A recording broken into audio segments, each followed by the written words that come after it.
What's going on, guys? In this video, we're going to go over the stock market as a whole, starting to take a look at the NASDAQ 100 futures, which is going to correlate with your triple Q's ETF.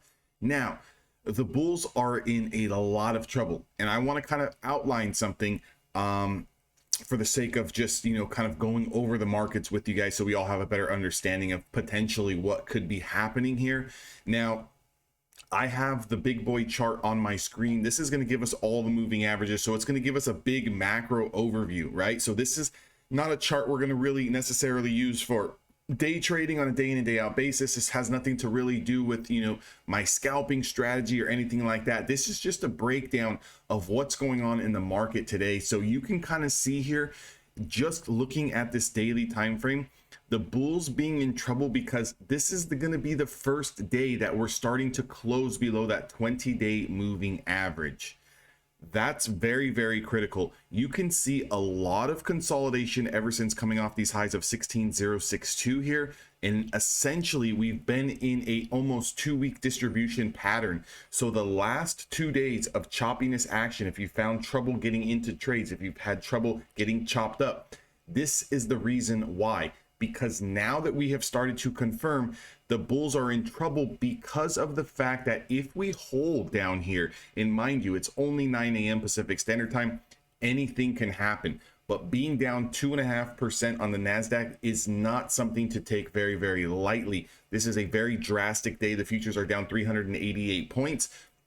What I want to focus on here is that if we really start, you can see this orange line that we had, the 15,486 level was the line that we needed to hold here. You can see 1, 2, 3, 4, 5, 6, 7 days worth of sideways action here, followed by a little bit of a pop here and looking like over that 15,900s area had room back into the 1600s for a potential leg higher. However, if this move starts to get confirmed and it continues this week, next week, we've got a lot of room down into the 50-day moving average. Now, this is going to be very, very huge. What we need to start doing is starting to look for those opportunities to take advantage of moves to the downside, especially on a lot of the names that have had phenomenal runs. Okay, the last 6 to 7 months, a lot of names in tech have been absolutely just skyscraping higher. It might be time for a little bit of a pullback. And the reason why I keep emphasizing that the bulls are in trouble is because anytime you lose a daily macro level of support, stocks are going to trade from demand to demand and supply to supply. So just to keep things simple, if we start to confirm today's move, I mean, this nasty candle that we have today has room down to the 15,100 mark, which is still another 300, 400, 500 points down on the overall markets. Now, this is going to be a huge level going into the back half of the year, because if we do start to confirm any type of loss or closure below the 50-day moving average, we can definitely see more extended selling, tougher times, and typically August has been a little bit of a pause month, a little bit of a slowdown month.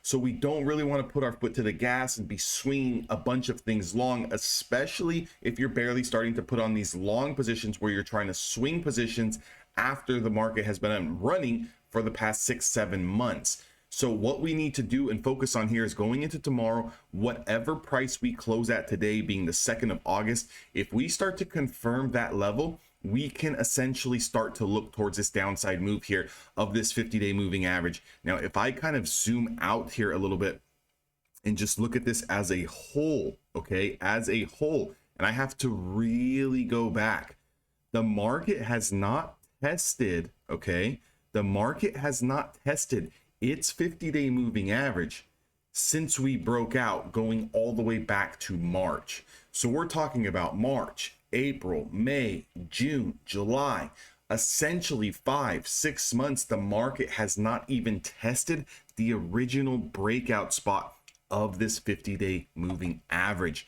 So as good as stocks have been over the past 6 months, it's time for a little bit of a pullback. We need to be very, very cautious. If you're trying to bounce stocks when we're under daily macro support, it can be a little bit troublesome. You can find yourself in a little bit of deep waters. You can find yourself getting stopped out. And I really don't want to see anyone start to give back all of 2023 gains or give back a ton of profits, just due to the fact that all you're really comfortable with doing right now is buying these dips and buying these bounces and these reversals, because the market has just been kind of running higher, right? We need to be a little bit more patient. We need to be a little bit more cautious. We need to definitely size down and try to look for these moves to the downside if this continues to happen. Again, I really want you guys to focus on the levels of today.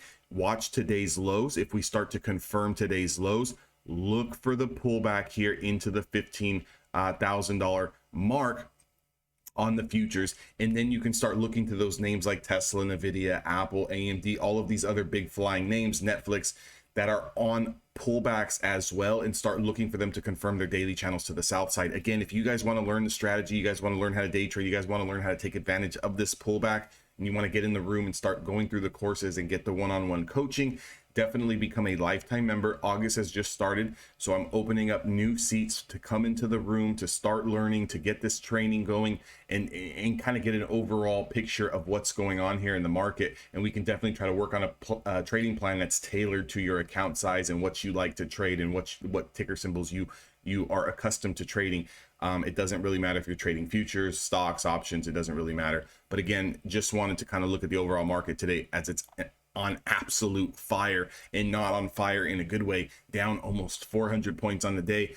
Very, very good day to kind of sit out of the market, especially if you've missed something. The last thing you want to do is go chasing these moves to the downside, especially being down almost 400 points and 2.5% on the day. But again, if you found any value in this video, make sure to like, comment, and subscribe, and I'll see you guys all in the next one.